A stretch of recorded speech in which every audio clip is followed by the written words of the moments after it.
What's good is being the one when you're the only one that knows it. We're believing in each other. We're relying on each other. We're depending on each other. We're winning together.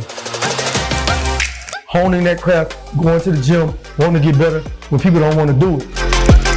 I have an unwavering belief in myself.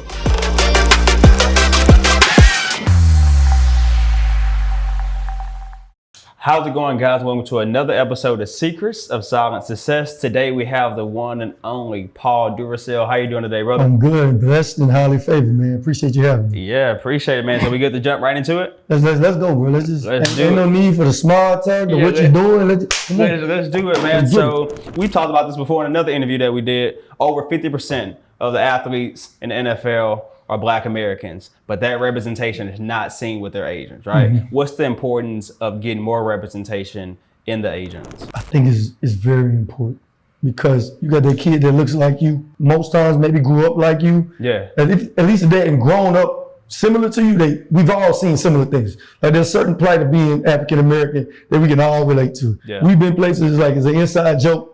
And we all in on it. Yeah, we all move kind of like, but you know how Black Twitter is. Yeah. We got our own segment of Twitter, X, whatever it is. But I think it's important because we can relate to each other and we can see that. I can see myself in that kid. And not only can I sympathize with it, I can empathize because I've been through it. Yeah. And I also think it sends a message to the world. Like, look, man, like that Black player has a Black agent. We're getting to a point now where it's not a crab in the bucket. We're believing in each other. Yeah. We're relying on each other. Yeah. We're depending on each other. Yeah. We're winning together. Long time ago, you didn't see that. But now, as time is going on, you look at the green room, you might as well call it the Black room. Yeah. And I think that's good. It's showing the level of progression. Like I always say, it's incumbent on that Black agent to be elite at what he does. Absolutely. Because don't just sign with me because, I'm the Black guy. Yeah. Sign with me because I'm the right guy and I gave you a reason. Yeah. Made you stay. Yeah. You talk about, sign with me because, I got the competencies, I got the skills. Before we start rolling, we were just talking about Kobe. Kobe, you go, right? Black Mamba mentality. I would ask you, what are the things you're doing to continue to better yourself as an agent, better your agency? What are you doing to become better? I think the first thing is that I'm never complacent. Yeah. I think sometimes you get into a position where you sign a guy, you do a big deal. I've had an opportunity to do those. You rest on your laurels, but the game of football is constantly evolving. And you don't want to become a VCR in a DVD, Blu-ray type environment. So, you're on Spoke Track, you're on Above the Cap, you're talking to your Joe Corey's and the people who are at the top of that industry and understanding the nuances of the salary cap, understanding, hey, let me go look at this new guy. The guy from Tampa just got paid a 5-year deal, 88 guarantee. You want to go dig a little deeper into those deals. Yeah. Understand what's the 3-year cash flow. What did they do? The signing bonus. How is it the signing bonus distributed? Is it lump sum? Mm-hmm. Do you get it? So I think for me, it's always, that curiosity that I have, always want to unearth and be good. Like for me, I brought home an A. There's a 96, A that was never good enough for me. Yeah. I wanted to make 100. So I think you want to push yourself and keep learning and, keep bolstering those strengths that you do have, but understanding your weaknesses and where you can get better. Yeah. So it's just, to me, man, it's the Mamba mentality of honing that craft, going to the gym, wanting to get better when people don't want to do it. Yeah. Doing that work when it ain't people liking and commenting and validating you. You have to be willing to go do that, do the hard things, be very meticulous in doing the mundane, boring San Antonio Spurs things. Right. And I pride myself on being willing to do it, no matter what I've accomplished. I think the draft was April 27th. May 1st, I'm already looking up who's next. And I think that's what it has to be, man, the continuous pursuit of excellence. Yeah, and I would ask you, where do you think that fire, that willingness to continually pursue excellence, even when quote unquote people would say you done made it, like you done got the athletes, you done got the high picks in the draft. What keeps you motivated? What keeps you continuing to pursue that excellence even when you have made it? I think the first thing is you never feel like you made it. Right? You look at most people, man, you win a championship. Yeah, you celebrating the champagne, your eyes burning. The greats are ready to go at it. Yeah. So for me, it's a couple of things. I think you watch all these movies, you see like the villain origin story and how it began. I think, for me, I have an older sister who has cerebral palsy. So all these opportunities that God has given me, man, so when I'm on the plane and when I'm doing things, I use the term, I feel like she's living vicariously through me. And I feel like if she would have been given these same opportunities as me, she would have been special too. She's older than me. They told my mama not to have me. 4 years later, I'm born Mother's Day weekend. Yeah, you know, they were trying to make me wait till Sunday. I said, nah, I'm popping out on the Friday. I had to pop out. So having that, you know, that internal motivation of a sister who went to school with, you know, with the other special needs kids and all that, and, you know, it pushed me to want to be great, because that could have been me. You know, sometimes I close my eyes and I see myself being in that wheelchair and not being able to do it. And I know my sister would have did it for me. So that motivation comes, like, that's one side of it. Then the other side of that motivation comes from getting into this business and you don't have the respect early on. I know what it feels like to go to the combine with no clients. I know what it feels like to be at the Senior Bowl just for the vibes. People are like, who do you got here? I know what it feels like to sit in the room and give a flawless ass presentation, and the next one, well, who do you have in the league? And I ain't got nobody, you know. So the dark nights, being at the bottom, getting my ass kicked all these years, knowing I was as good as everybody, and it's frustrating. I think J. Cole got a line say, what's good is being the one when you're the only one that knows it. You know, that frustration, the tears, the people I lost, the clients that gave up on me, all that keeps me pushing, because I'm like, I ain't never going back there, bro. Like, I'm never going to not matter in this business again. And you can define mattering as, different people got different things. I don't define mattering as signing 300 players. Mattering just means that the GMs respect me now. These players respect me. The competitors, these other agents, they know my name now. And like, the people where I'm from, they proud of me. They know. And that matters to me. So that's what keeps me going. Like, I don't want to be a one-hit wonder. I don't want to be an almost. I don't want to be that dude sitting in the barbershop at 50 talking about how, and man, I would have been a better agent. You know, I had it, and I'm not going to do that. I'm going to be the best ever. No, I respect that. I know I have a t-shirt that says, you're not a product of your environment. You're a product of how you respond to your environment. For sure. And it sounds like, you know, whether it was from the illness of your sister and how you responded there, or even the early parts of your career when it wasn't going the way that you wanted to, how fast it wanted to, it was all about, I'm not a product of what's happening to me. I'm about responding to it. What type of advice do you have to people who may be in the mud right now, who may be in the trenches, that life working on them? The first advice I give, bro, you have to submit yourself to God. Now, you can keep depending on man all you want, thinking that man is going to propel you, or man. The thing for me is that when I really submitted myself to God and said, I'm going to, the same fervor, the same energy that I got in pursuing this dream, I'm going to pursue and actively chase God. Because, like, you know, God been waiting for me. God's just like looking at you like, yo, I'm waiting for you to pull up. So going to church, and not only going to church, but being very intentional, going to Bible study, you know, all the things that make me a great agent, like wanting to learn. I'm reading the Bible like, yo, I ain't know David did that. That's crazy. So giving myself challenging, learning, like growing, drawing near to God.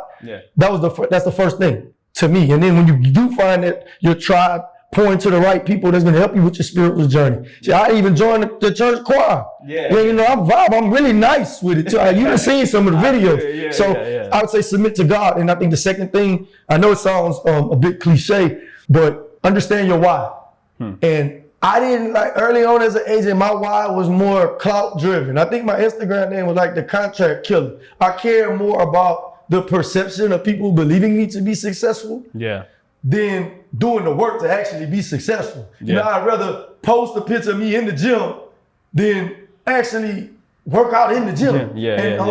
I think that was one of the things, like, just having to understand my why. And my why is like, I want to be successful in my business. I want to empower young black men. I want to show them. I want to educate. I want to help them become better people, better players, better fathers, better everything. And I think once I got into my why, it just broke that why down. Because, you know, everybody gonna get the interview answer on the why.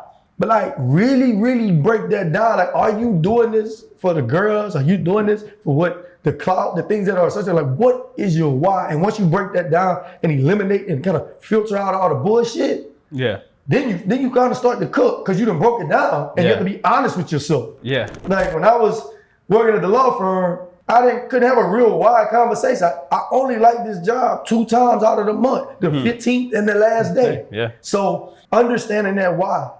Third, pouring into your craft. Like, you really gotta, like, if you want to be elite at something, you got to do the things that nobody want to do. Whether that's continuing education programs, showing up to that networking event when you don't know nobody. Like, I understand that you got to get out of that comfort zone. Yeah. Think about it. We talk about Jordan all the time. Yeah. Jordan didn't become Jordan till he used to just want to go dunk and punch on everybody, right? Yeah. Jordan didn't become Jordan till he developed that fadeaway. Yeah. And you know, people only see the finished product. I bet you he was in that gym all summer, 92, 91, missing both shoulders, this shoulder. So like, you gotta be prepared to do those things in the dark and understand that the results, life ain't a microwave, bro. It ain't gonna be, you know, we live in this instant gratification. Gotta be right now, right? Slide the girl DMs, she leave you on scene for 2 minutes. Yo, like, no, it's like, understand that it is a process. And it's easy for me to say it now because I'm on the other side of that process. Sure. But it's hard, bro. Yeah. Like, wanting to be great is hard, but everybody want to be great. Everybody want a six-pack. Yeah. Nobody want to eat clean. Yeah. Everybody want the 50-year marriage. Nobody want to go to counseling. Nobody wants to do the work. Well, some people do, but what I'm saying is that like, really, really pour into it and want it and understand that it's gonna be hard, dog. Like, it is the hardest thing I've ever had to do. Yeah. To be sitting across from you right now and looking back on where I've been, bro. All my players will tell you, I'll cry, bro. I cry easy, and I ain't crying because I'm light-skinned and like a crybaby. Yeah. I'm crying because I realize God's grace and what He brought me through, and like I'm just filled with a spirit of like gratitude, humility, facts, but confidence too. Yeah. Unabashed, you not fucking with me confidence because of what I've been through. Yeah. Facts. So I've heard you mention on some other interviews that, you know, you believe some of the keys to, you know, scaling your agency, growing as an agent, is getting the right players, right? Sure. And getting the right deals, right? I believe Keon has been a huge part of that. Tell me, how did that relationship come to be, and kind of where are things with Keon, and what are you guys looking forward to? Keon Rashad Coleman, that's my guy, man. He's been a blessing to my life. People use the term super agent a lot. You see a lot of these agents out here, like, ain't none of us shit without super players. Yeah. And he really, you know, every agency in the world was trying to sign him. Everybody. He's sitting in every meeting because his mama made him. He didn't want to sit in no meetings, honestly. Yeah. He's like, I'm with Paul, that's what it is. But he sat through all the meetings, people offering him ungodly amounts of things. Yeah. He stayed down, and I'm forever grateful because he didn't have to do that. Now, I feel like I gave him a reason, like I said earlier. Like, you know, the presentation, the relationship, the rapport. You know, I brought a lot to the table, and he knows my abilities, but at the end of the day, he chose me. And he gave me an opportunity. And once given that opportunity, you know, I'm gonna spend the rest of his career showing him that he made the right decision, we made the right decision, and you know, us being from the same place pretty much. What we mean to Eunice, Opelousas, St. Landry, Acadiana area, it's never been seen before. Yeah. Like all the superstars we had before where we from, they signed with, you know, somebody from New York or somebody. So it's been the first time. It's like low key on some LeBron, Rich Paul stuff at a much lower scale right now. But on the football side, it hadn't been done. And I met Keon. He knew who I was because I was an agent. I had a few guys. I knew who he was. I saw him at a 7-on-7 tournament. I wasn't even supposed to be there that day. That's crazy how God works, bro. I was just there. Yeah. And I saw him over there. He had some Ugg boots on, and we were just talking. And he a silly dude. So we just, what do we say back home? We were josing. Yeah. We was josing back there, just throwing the football, talking. And I don't remember saying anything that impactful to him other than, you know, just, hey, bro, keep going. I didn't give him like a speech, but his mom would tell me years later, like around before the draft, we were somewhere, she like, I don't know what you said to that boy back in 2017, 18, but he took a liking to you. He don't really like many people like that. Like people think Keon, because he got he don't really fool with many people. But when you in that circle and you earn his trust, so apparently it was just always a relationship. And he, you know, he's a loyal guy. Yeah. He knows how I'm built. And man, we're a great team together, man. He's like a combination of my son, nephew, brother, friend. No, he'll probably FaceTime me before this interview is over. Man. But that's my guy, man. And he's a special person, and he's gonna be. I'm gonna say, nice like I tell you right now, he's gonna be one of the best receivers to ever do this. He's elite. Yeah. a generational talent for sure. Yeah, absolutely. No. And you talk about him being a high second round pick, but you also got some guys who maybe took the undrafted route to the league, the more unconventional route, scrapping and clawing to make that 53-man roster. Marcus, Tyree, all those guys. Tell me a little bit about what they're doing, their relationships, and how are you continuing to build out that roster? So, man, the thing about this business, man, is that as an agent, I don't feel like you can be a front runner. There's some guys in this business like, I only represent top 5 pick. What's the fun in that, man? What's the journey and all that? So for me, every guy is going to require something different. For example, Marcus Banks is in Tampa right now. Very seldomly you'll hear a head coach call out and speak positively about an undrafted guy, like single him out. Yeah. He's in Tampa making strides. He should have been drafted. He wasn't. We made the correct decision, went to Tampa. And that's the thing as an agent, when you're dealing with undrafted free agency, that requires a different skill set. Because that requires assessing the roster, who's on the coaching staff, who are they paying, where's the money at? So there's so many different things that you have to assess when you're dealing with a guy that's going to go undrafted. But your number one thing is, I have to put you in the right position with the clearest path to making a 53-man roster, or at worst, making a practice squad. Because at the practice squad, you're still in the building, still making money. Still can get about 200 bands in a year. So they got the eyes on you to make it. Marcus is my guy, man. We have a different bond with fraternity brothers too. Okay. And he's a little bit more cerebral. He ain't gonna call you all the time, but every time we talk, like he's about his business. You got Tyree Phillips, 3rd round pick. He didn't have an agent when he first, he didn't feel the need. He was a 3rd round pick. It was slotted. I ended up becoming his agent. Year 3, he gets cut by the Ravens.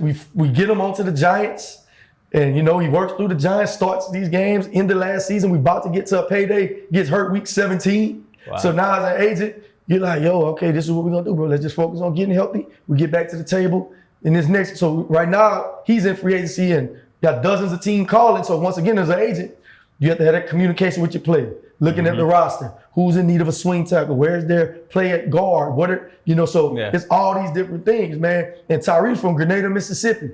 His family, Reverend Phillips, I go to church with them in Grenada. And every time I go there, they get me to get up and give a speech. So that's the love there. Jeffrey Simmons, who's the guy, I would say, I'm probably not sitting across from you today even talking about Keon if there was no Jeffrey Simmons. Jeffrey Simmons, I'm always be indebted to. He gave me a chance. And to imagine telling somebody I got a $100 million deal on the line, I trust you, who never done it before. But I believe in you. Always indebted to him, always indebted to his uncle Jason Hatcher, who started a walking business and gave me an opportunity of a lifetime. And so all those relationships, man, I talked to his sister Brooke, Ashley, his mama, Miss Brenda. Me and his mama, actually, it's a video we were singing, the song Twin, Where Have You Been? Her name is Bryn. So we were singing Nobody. So that's like every relationship. Jeray Jenkins, he got hurt in camp with Jacksonville last year. Now he's with the Steelers making plays. My thing for me, bro, is like if I'm with you, I'm with you. Whether we up or down, just stay down. Because aside from being an agent, I'm a Christian. And when you're a Christian, you don't turn your back on your people just because things ain't going right. I got D. Anderson, who's here from Dallas. He's in the UFL right now. I'm going to still do everything I can. Just because I got Keon Coleman don't mean I don't look out for D. Anderson. Or just because we just signed, like Keon signed his contract June 12th. I couldn't get to celebrating because I'm on the phone with Mr. John Jenkins. I'm like, hey, Pittsburgh calling, bro. I think we on to something. Just because you never know how this works, man. And now you got Mr. John, who probably gonna help me recruit other players, because I think it says more about an agent what you do when things don't go right. Everybody can talk when they're up, bro. Everybody can be, you got a top 10 pick, that's easy. Now granted, I'd like to have top 10 picks, but of course. I feel like I'm versatile. I've shown that I can operate with any type player. Linemen, gregarious, big personality receivers. Or D tackles that don't talk much, a quiet player, a player from the trenches, player from a 2-parent home. You're a sum of all your personality. I can relate to anybody. And that's what I really enjoy so much about being an agent, is that every player different. And you get to meet new families, build new relationships. And I love it, dog. Yeah. No, man, I love all of that. I would ask you, you talked about it's easy to talk when you got the top 10 draft pick, top 5 draft pick. But for you, you hit a tough point to where you decided to go back and, basically get a 9-to-5, right? Because it was going tough. Tell me a little bit about that journey and what type of advice do you have for, there's plenty of people every day starting them entrepreneurial endeavors, right? Yeah. And it's tough out there. You went back and did what you had to do. Talk to me a little bit about the journey and what you learned. It's crazy. So I was thinking about like 2016, 2017. I'm like, I'm up. I'm about to do my thing. When I walked away from the law firm job, you can say you walk away, gently nudge. Like at a law firm, when you ain't gonna make partner, and you've been there a while, your pay gets to be so high that they gonna cut you. It's just like the NFL. We gonna holler at you. You might want to find something to do. Mm-hmm. So, I'm thinking, okay, at this point, I'm full-fledged, going to do this agent thing, right? I stack my bread, I got this 401k, I'm good. And it ain't go like I thought it was gonna go, you know? And I had to humble myself, bro. When I tell you humble myself, I'm gonna tell you since you my dog, I think too many times people want to share the highlights of their story. Everybody want to show their highlights, but never the missteps. I remember, at this point, I'm going through a split with my child's mother at the time. I'm back in Eunice, Louisiana. I ain't got my bread, instead of you seeing that direct deposit, it's no longer depositing. Just withdrawals. Nothing but debits, no credits. You know what I mean? So I was like, bro, what am I gonna do? And the big firm thing, it kind of run its course. Ain't many people trying to hire no 6-year associate because they're not trying to pay you that. Yeah. So man, I ended up taking a job with the city attorney's office in Dallas. It was the most humbling experience, and there's no knock on those people. I had great people that worked there, very smart attorneys. Bro, I'm going on apartment inspections with a badge on. I'm part of like the community prosecution. I'm going in these dirty ass apartments. Yeah. Like people not even looking at me like a lawyer. People talking to me crazy. The level of work they're giving me is like remedial compared to where I've come from. I've come from Wild God, Charlotte, Manges in the Crescent Court, a top 10 firm in the world, your own office overlooking the city, to sharing an office about the size of this table. And there's 2 other people across from you. Yo, it was crazy. It was making no bread. Like, I'm not gonna say how much because I don't want to insult the city. And it's like, I remember I was at one day I'm looking at stuff on my computer. I'm looking at football stuff. I'm not gonna lie to you. It was some training. Yeah. And dude comes up to me. I ain't gonna say his name. If I ever see him, bro, I still don't like bro. He want to be cool on LinkedIn now. But he come. I'm gonna kick you out. What are you like pointing at me, like talking to me like, and he ain't number like 5'2". I'm like, look, dude, come on, bro, don't do this. But I'm just sitting there like, yo, I hate it here. This ain't my purpose. Yeah. But I gotta do it. I got a kid, and it was so humbling. Yeah. Like sitting in that cubby hole, but I can still smell it. And then it's like I'm working in the office. It's cops there, so you got cops talking to you crazy. Now it was crazy. Bro, I can drive you back there. We could get in the car, I'll drive you by there. I might start crying the Denzel glory tick, because it was terrible. But I say that to like sometimes people who want to get in the business, you're not above nothing when you at this point, bro. If I could sit in a room with lawyers, like bro, I graduated magna cum laude from law school, and you got me here drafting a nuisance abatement agreement, meeting with an owner from 7-Eleven, and the thing is, they don't even know who I am. They looking at me like I'm a young first year, second year attorney, and like some of my supervisors and people who are ahead of me, I'm like, yo, you couldn't never do what I have done. Yeah. But I had to humble myself. Yeah. And I think I don't get to this point if I don't go through that.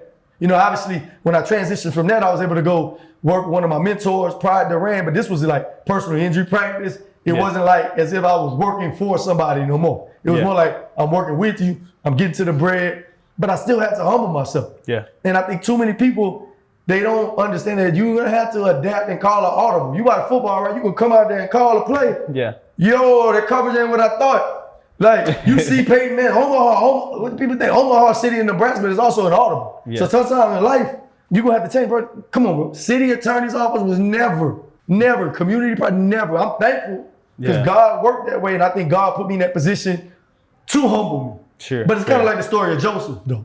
God, like, if you one of them ones, like Joseph was, your circumstance doesn't dictate who you are. Yeah. You're gonna always, but Joseph pull up and he the leader. Yeah. He's that guy. So it's gonna always come. You might have to work that job 5 years. You might have to wake up. You watch Creed.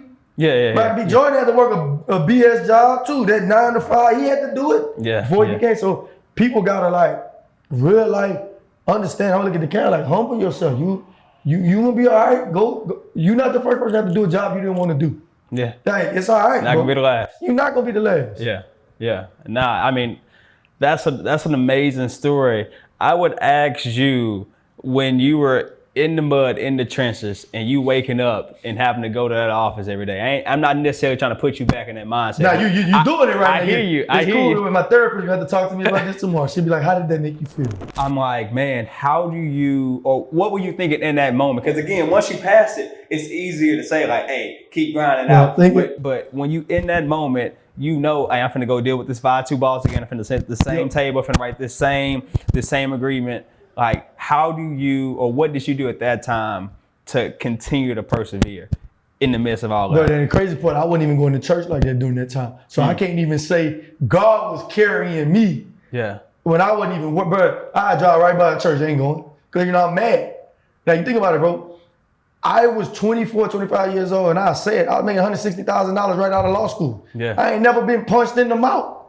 For real. Yeah. You know, so I think, you know, man, I was just depressed. I'm not gonna lie to you. I was depressed. And in the first 6 months of coming back to Dallas from Louisiana, I lived with my cousin. Yeah. I'm sleeping on the couch. And my daughter, you know, at the time, like I said, me and her mom went together. My daughter, she's getting dropped off for me to drop her to school. And I'm like, my child seeing me like this, bro? Like, that's crazy to me. Like, I'm a failure. I felt like I was a failure. I felt like I had wasted all the talent. And, you know, being from a small town, man, they gonna talk about you when you're up, but they gonna talk about you when you're down too. Yeah. You know, little Paul, I heard I was embarrassed. I didn't want to go back to homecoming at Southern. I didn't want people to see me like that, man. I'm like, yo, I'm living on my cousin, my back hurting. I still see my cousin in college. Now, he done moved in a big crib now too, so he done came up too. So shout out to my cousin Vic. But it was humbling. It's like the only thing that got me up, bro, was like I had to do it, but it was like I was a robot. Yeah. You know what I'm saying? Like, I get up, I drop my daughter off to school, I go put on these clothes. I ain't really have much gear. Like, we want some trash gear. Yeah. And sometimes I gotta go on an inspection to an apartment, and it's just like, yo, what is this? So it ain't I got no sunshine for you, bro. Yeah. It's just like I had to go through it. Yeah. And then in the course of all of that, because I hadn't signed any NFL players in that period, I lose my license. Yeah. So I had to go back to take the agent exam that I had already passed again. That's crazy. So the last little money I'm making, I had to hit my dad up. You know, I'm trying to do it on my own. I hit up my pops on my mom, like, hey, bro, can you send me bread? He's like, where you at? I was like, I'm in D.C. I had to stay in a hotel in like Fairfax, Virginia. Fairfax, yeah. Like right around where them Power Boys was at. In Charlottesville, in a terrible hotel. I got a picture of that hotel in my phone, bro. And you know it's a trash hotel you could tell by the carpet. You know, so it was dark, bro. It was hard, but something in me knew that, like, this ain't how I end. Yeah. I didn't know, you know, like you're down by 30 in the game. You're like, we're gonna come back and win the game. I don't know what it's gonna look like. Yeah. I knew that I wasn't done. Yeah. But I just didn't know if it would be football. I didn't know what was gonna happen, bro. But absolute rock bottom. And it's interesting that you talk about starting out. So, and I'm completely off the show notes now, but I resonate with that. I was waiting on you. Got the white tee on. It's time. Yeah, because you talk about like starting off so great, right? You talk about graduating magna cum laude from law school. Number 4 in my class. 3.7. 3.7. You talk about making $160,000. 160 first year. First year. With a winter bonus. Yeah, they ain't even talking about the bonus, the perks. I was getting to it, boy. I'd have been the top of all the bachelor shows at that point. and it's crazy. You talk about how well you started off, and you know I think about whether it's LeBron, you know what I mean. He was the prodigy child, but he needed that 2011 finals, bro. He needed that rock bottom. I can't shoot a jump shot. JJ Barea guarding him, bro. Couldn't do nothing. They just let him shoot. Kobe just 4 air balls in '97. right? Michael Jordan the getting Pistons. swept by the Pistons. Bro. So everybody needs that rock bottom. And I thought it was amazing that you say, like, I needed that rock bottom to humble me to get to where you are today. I mean, that's amazing. Absolutely. If you think about it, like, it's more like Kobe's trajectory. Kobe won all those rings early. You remember Kobe won bam, bam, bam. He thinking it's going to be like this forever. Yeah. Between 2002 and 2009, Kobe was barely making the playoffs, getting bounced in the first round. And that's why you saw him jumping for joy so much when he won that 09 against the Magic, because he had been through, he wouldn't have been jumping up like that if he wouldn't have had the Rudy T years, the first round of Phoenix, bro was playing with Smush Parker and them. Not on Smush, but you know.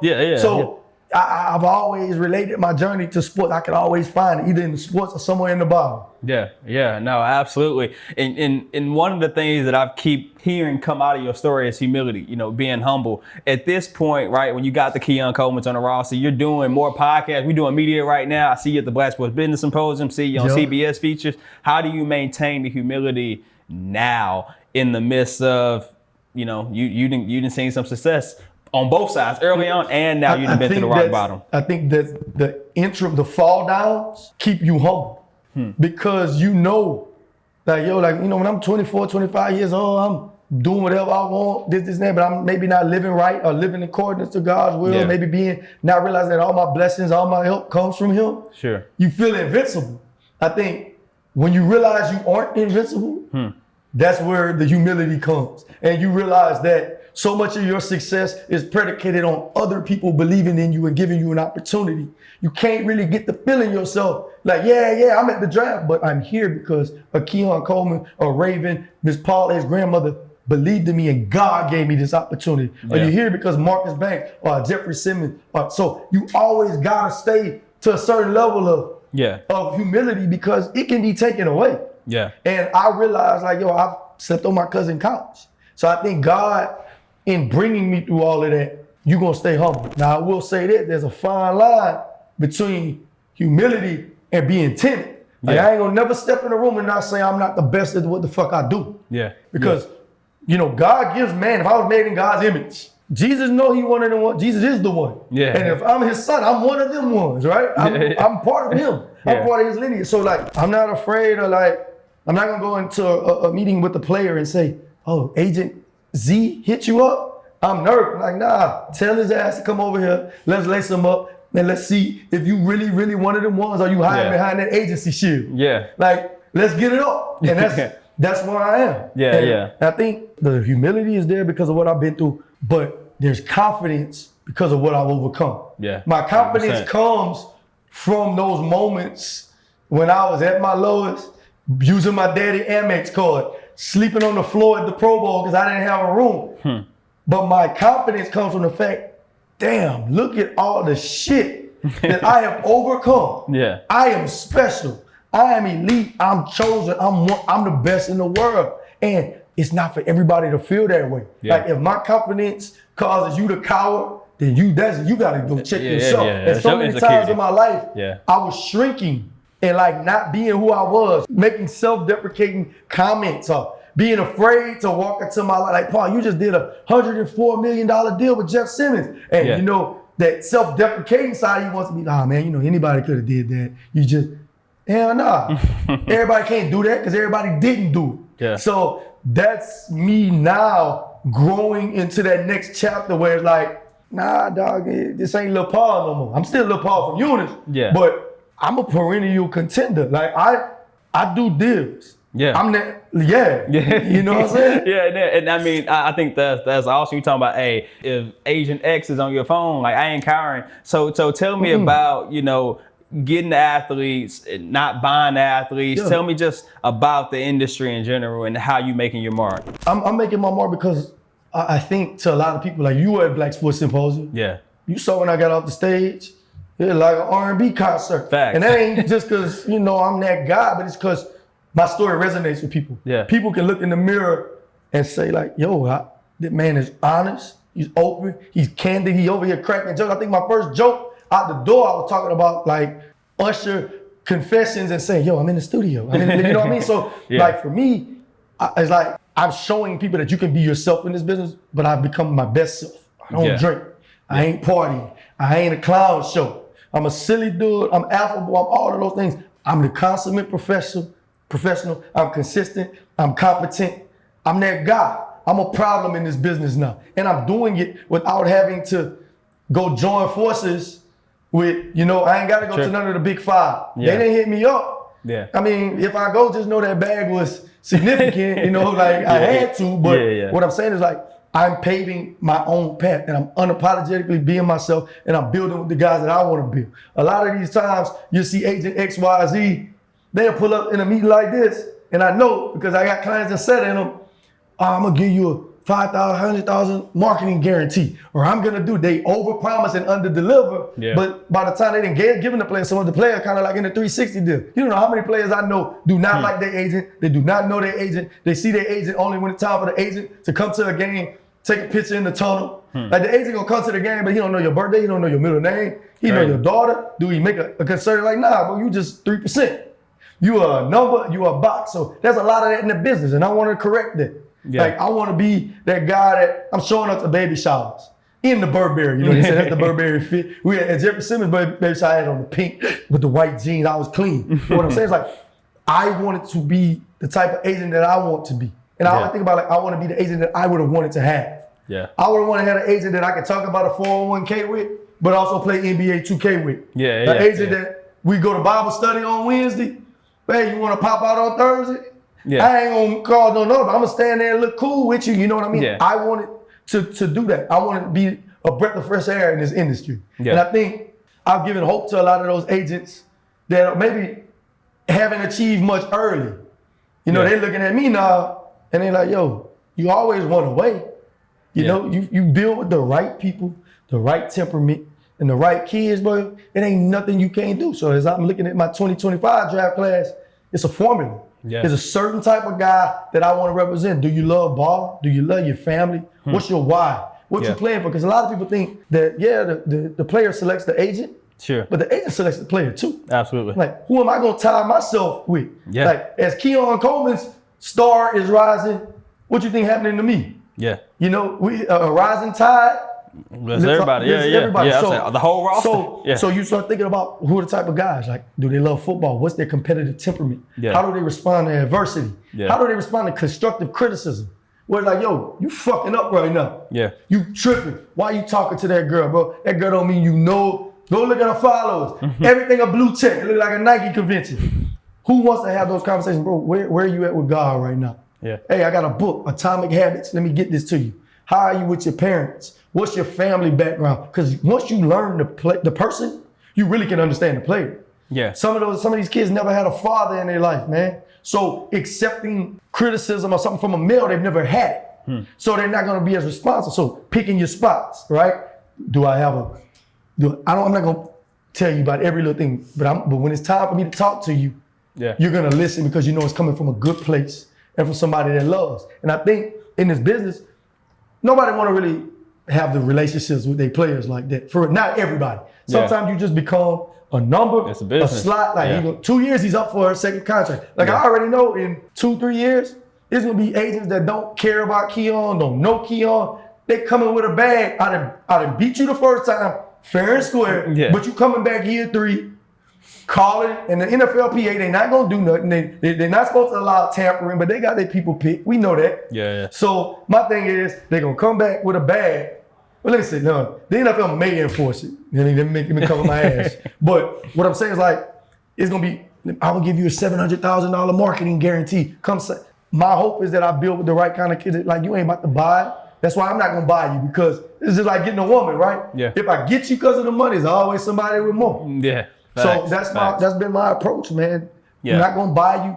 I'm gonna do the hard work. I'm gonna really, really make a concerted effort to get to know you. Yeah. I'm gonna show you that I care about you. Yeah. I'm gonna show you that I believe in you. I'm gonna show you that I'm with you even if you up or when you down. Yeah. I'm gonna tell you about yourself when you do something crazy. Yeah. But I'm gonna always defend you and I'm gonna always have your back. Yeah, facts, man. I love that. So with the Secrets of Silent Success podcast, it's kind of two-pronged, right? I talk about business and entrepreneurship, and I talk about finances. For sure. And with the NIL boom, right? You talking about $100 million contracts. What are some of the financial literacy and the financial conversations that you're having with your players, and how can maybe some of that apply to the average entrepreneur like me or the person, grinding at the 9 to 5? I mean, the first thing you have to really, really communicate to your players is like, listen, man, the NFL stands for not for long. The checks are not going to be like that forever. There's a 36-week period where you're getting these game checks, right? That's the most money for most times, like you're going to see just coming in. You have to understand that you have to live below, for sure, within your means. Don't get into the competition in the locker room where you see these other guys, man, he got an AP. But guess what, bro? He got $55 million guaranteed. So, sometimes there's like that level of like wanting to keep up with people. I'd say put those blinders on and run your race. Case in point, I'm still driving a 2011 Cadillac that when my car broke, I just been driving it. I don't care that much about cars, right? Yeah. So I ain't about to go buy a Benz because you think I should have a Benz because you think I'm a more successful agent. Oh, he pulled up in the S550, he must be getting it. I could have leased it, nah, I'm straight. I got bread, I got a bag, I'm saving my bag because I ain't got no car no. I can go on a trip. Fact, you know what I mean? So I say, live within your means, don't get caught up in the race, running other people's race. And don't feel the need to overcompensate. Like Justin Jefferson just posted a while back, like he's still living his $500,000 house on his rookie. He could easily, he picked top 25 pick. Yeah. But I'm saying, do what works for you. Get smart people around you. Surround yourself with smart people with a proven track record. Your homeboy that do taxes on the side, he might be good, but has he ever dealt with that kind of money? Yeah. Does he understand the intricate tax laws and like we dealing with that now? Like, they taxing, like how is he getting taxed in this state, but he earned it here and it's all these things. Get smart people around you. And another thing is like, be vigilant and be proactive about your stuff. Don't just sit here and say, oh, they got it. Yeah. Ask to inspect them books. Understand what they're doing with you. It's your money. It's your money. And every time I tell people, I'm like, bro, that financial advisor ain't go to OTAs. He ain't getting hit every play. He not like, bro, you have at some point have to take a level of ownership of your career and your finances and what's happening. Because, bro, otherwise, the people not gonna care about you like that when you're 42, 43. Like, you're gonna have some level of business acumen in this world. Not saying every athlete's supposed to be a businessman, but at least be smart enough to know that if you open a business, that you can ask questions about taxes. Yeah. And I'm not even saying like in-depth tax questions, but just enough to where you're cognizant of what's going on. Yeah. And I preach that, self-education. Even with my guys, Keon will tell you, when we did his rookie deal, I'm explaining to him, I'm like, so here's where we are on 4th year guarantees. This is why this is important. Last year, this pick where you were was at 62%. This year, we look to make a jump. I believe that's one of my favorite parts about this business is the education act. So to an athlete, surround yourself with people who are willing to teach you too. Like not just people who want to, you get in this business, the less you know, the more like people like that become necessary. And like, you gotta keep them around because you haven't taken the initiative to like learn your business. Like you the athlete, you the one doing all this, bro. Learn this. You got an interest in something, you'll never be around this many rich people again. These owners, all these people want to see you. They want access to the athlete, right? Make them earn that access. Hey, bro, I understand you want me to sign this for your daughter. What do you do? Like Tyree Phillips, he's elite at that. He will find out what you do. You form? Oh, I'm interested. Like be inquisitive because you never know. Like as an athlete, you have capital. Yeah. So why not make sound investments in things that you have an interest in and you want to learn about? Things that are low risk, high reward. I was talking to Marshall Falk the other day, not to name drop, but I was talking to Marshall Falk, and he's like, you know how I got a lot of my money? I said, how, bro? Bro said parking garages. Yeah. It's always, it ain't never the sexy stuff.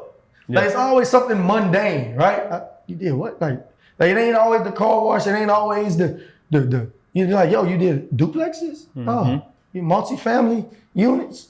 It's always that. So like really, really take that interest and learn from people, man. Like, don't be afraid to ask questions. Keon Coleman got criticized a couple of weeks ago because he asked a question about his signature on a document that was worth $10 million. And people are like, he's slow because he's like, do I put my full name? He has 2 middle names. He's just asking questions to make sure he has a full understanding of what he's doing.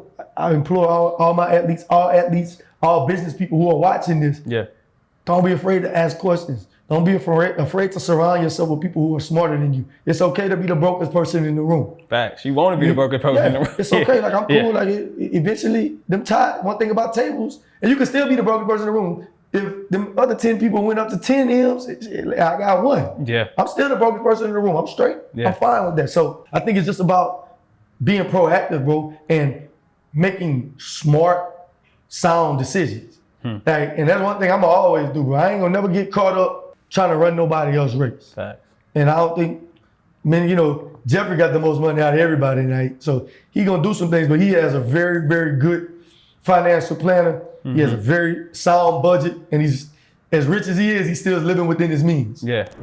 Nah, man, that's great. So I know we've talked about it, that you got the book coming, Faith Failure Football. Tell me, how's that coming? How are you continuing to track along with all the other obligations that you got going on? You asking me about it now, so now it's out there in the universe. So, I got people gonna hold me accountable. People gonna watch this probably in the comments like, yeah, man, when the book like who is it they say never dropped another album, Lauryn Hill? Rihanna, Rihanna. Yeah, it's like I'm Rihanna. Yeah. Faith, failure, football, bro, just like the intersection of, where God has come into my life, and I'm telling stories about football too. Yeah. How my faith has grown, the adversity, some of the things you and I talked about already in the podcast, but my mom was a writer as well. Okay. And she started a book called Tall Timber Tumbles Too. And a lot of the manuscript got burnt when the school burnt down. And she never wrote the book. She never finished it. So for me, this is something that I feel like I got to get done while I still got her here. And, I want her to write the foreword on it.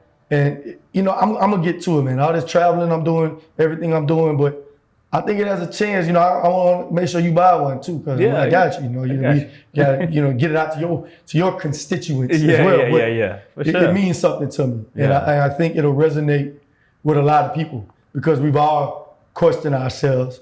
We've all questioned God. This is kind of if you look in the Bible is full of stories of perseverance, resilience. People who you thought like Peter loved Jesus to death, but he denied him. But he redeemed himself. So it's a book of redemption. It's funny. I got some funny stories in there about like when I was a kid at church and I used to motion to my mom like it's time to leave because the football game is on. So it's dope, but I'm excited about it, man. Yeah, absolutely. I would ask you as we closing out here, what's next for Paul the agent? What's next for you? I think the first thing, man, people always ask those questions. It makes you a little nervous because like, yo, man, I'm so in the present right now. Yeah. Like I'm so locked in that I seldomly think about what's next, but I'm forced to think about what's next. Like obviously you take care of home first. And that's the guys that's on your current roster. Yeah. So I'm gonna keep being who I'm supposed to be to them. Right? Got Tyree waiting to get on the team, Jarrell, these other guys, they're doing their thing. I gotta continue being elite with what I got. Yeah. Can't get lost in chasing more where you forget with what you got and what you're to be thankful for. That's the first thing. Second thing, I'm gonna continue on my journey, with God and growing as a Christian. Cause like if I don't continue that, it don't matter. Yeah. Nothing I'm doing for man matters. So there's things I gotta work on, being strong on my mental health. Going to church every Sunday ain't the same thing as being present every Sunday. Yeah. I have my moments where I'm there, but I'm not there. Sure. And I'm maybe not living perfectly and in accordance with God's will. Yeah. So I got work to do. And when my OGs at church tell me, it never stops. Yeah. So I take solace in the fact that some of the greatest men I know still feel that they're a work in progress. I think they're great men because they believe they're still works in progress. Yeah. From the business side of things, man, obviously 25 draft class coming up. Yeah. Gotta be special again. Yeah. I enjoy it. Like I enjoy going meet new people, going recruit, doing everything the right way. Yeah. Not throwing money at people, but throwing myself. Yeah. Being myself. I'm excited about the next batch of guys that could join the family. I got decisions to make as to, there's somebody was like, I was ranked on this agent list, and I'm the only one that you don't see an agency name next to, or this, and that. So, I am a free agent to a certain extent. Yeah. We'll see what I do. But whatever I do, I'm going to consult the guys that I'm with, make sure they're comfortable with, and make sure I make the right decision for myself. I'm not going to go nowhere just to get more volume. If I go to a top 5 agency tomorrow with an unlimited bag, unfettered access and resources, I sign 10 top 100 players. Yeah. But maybe that's not where I want to be, you know? I'm big in quality over quantity. Sure. Less is more. I want to build with my type of people. And, you know, you mentioned the finals earlier. Dirk getting that one ring is worth 6, 7 that he, you know, taking other players' routes. Yeah. That's how I view myself. You know that? Maybe I only do 6, 7, 8 big deals in my career, but I did it with the people that I really wanted to be with. Yeah. I ain't go duck and hide behind no shield while I sit down the whole meeting and I'm just talking about the agency. We've signed this. All that. I enjoy the aspect of like, this is who I am. I'm the agent. I want to build a relationship with you. We can talk about all this other stuff. Do I have a team? Do I have people in place to handle those things? Yes, I do. Yeah. But like, I ain't gonna never open a meeting talking about Keon Coleman. I don't want to talk about Keon. I'm talking about me and you. So I want to see where I can take it, where we can take it as a group. Yeah. And I'm excited about it because like I literally see no ceilings or limitations as to who I can be in this business. I feel like this, and I said it when you interviewed me. Yeah. In Atlanta, like I feel like I am at the upper echelon of this business. Yeah. And you know, HBCU product. Yeah. Small town. Yeah. Succeeded, failed, got up, got knocked back down. You know, my story is one, if you get to know me, I'll be your favorite agent in the world. Yeah. Unequivocally. Facts. Last thing, this is called the Secrets to Silent Success podcast. So I would ask you, Paul, what is your secret to success? My secret to success. That's a great question, man. My secret to success is that I have an unwavering belief in myself. Like, yes, I may have this self-doubt, like we all do. I might have imposter syndrome, but at the very end of the day, I'm always able to channel who the fuck I am. Yeah. And it doesn't change in any room. Whether I'm in a room with every super agent in the world or with my homeboy on the porch, I believe in who I am. And I believe that I can overcome anything. Like there's no adversity, there's no roadblocks, there's nothing. I feel like there's nothing I can't do. And that superpower comes from my belief in myself, comes from my belief in God. Yeah. So that's the secret, bro. It's like the unwavering belief. Yeah. We'll leave it right there, brother. We gotta do this again sometime, man. I appreciate you, man.